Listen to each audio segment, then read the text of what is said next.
my name is Jen. Welcome back to my channel. I am so happy you are here. Thank you for being here. Today we are going to be talking about how to be happy. Not that I am some sort of happiness professional, but people ask me, and ask and you shall receive.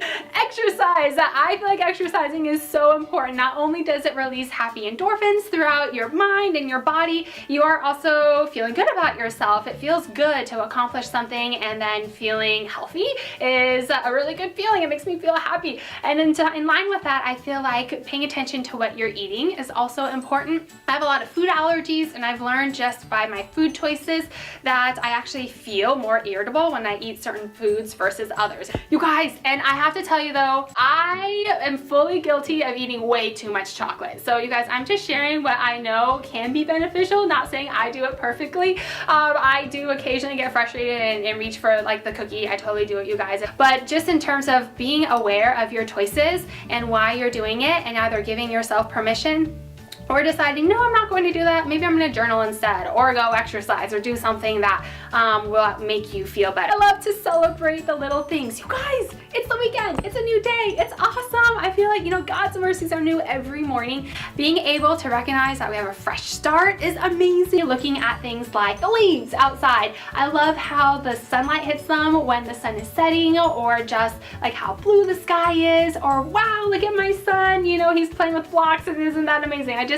The little things that I feel like when they're celebrated, it just brings so much joy. Acts of service, getting outside of yourself, helping someone, holding the door open for someone, walking into the grocery store. My husband, I want to be more intentional with him, so sometimes I'll just ask him, instead of trying to guess what he might appreciate, ask him, can I do this for you today? Or what would make you feel loved today? I would love to say, try not to feel entitled. Like if we just expect that we're supposed to have this and we're supposed to have that, we might set ourselves up for some disappointment. It might cut into your happiness juice. Should I redo that one? A lot of things that are outside of our control, and so I find that feeling grateful for where you are, whether you achieve those goals or not, will help you feel more happy. Then that leads me into the next one, which is gratefulness.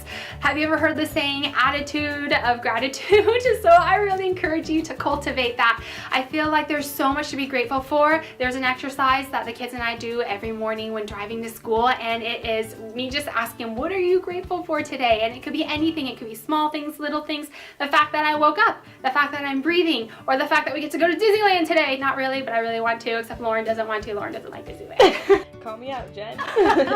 I love you, Lauren. Lauren is behind the camera helping me film this because she knows how I'm all over the place. She's trying to keep me in. Next, I would like to talk about just reveling in bliss. So I feel like this is more of a mental exercise where you can just imagine something that is amazing to you. It could be winning the lotto. It could be traveling to Paris. Anything that would just bring you so much joy, and allowing your mind to actually go there and soak it in and feel it and experience it and let it go through your body. Life is good. It's hard. There's a lot that goes on that I don't open up to the world about, but that's okay. You know, everybody has hard times in life, but it's being able to choose joy even when times are hard, or to be optimistic, to find the good even when it might seem stormy.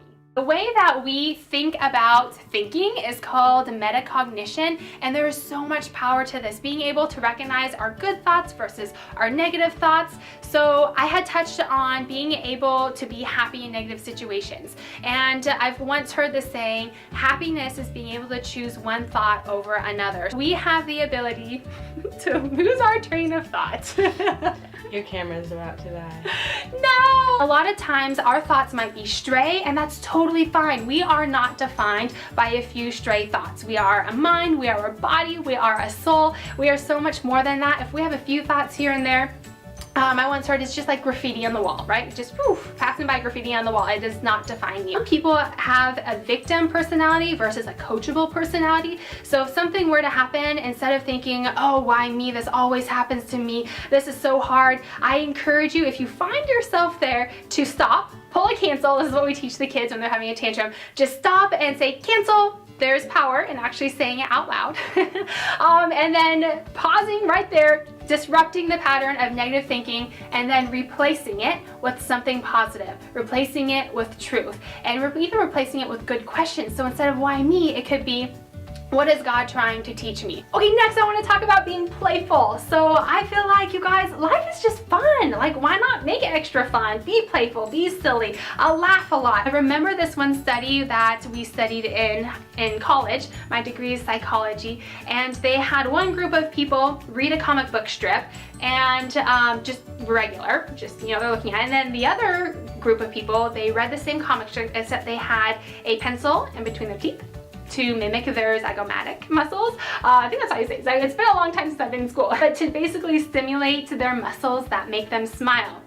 And they found that those who had the pencil in their mouth found the comic book strip to be a lot funnier than those who didn't. If you just smile a lot, your brain is going to be thinking that things are probably a lot more fun than it might be, and why not? The last thing I want to leave you with, you guys, is love. I feel like just bubbling, abounding, and just exuding love to give it and to receive it, it brings so much joy. I love the Lord, and He says that He is love, and being able to experience that with myself and with others brings so much joy. I love you guys. Thank you so much for being here. If you haven't yet subscribed to my channel, I would love it if you do. And I hope that you have an amazing rest of the day.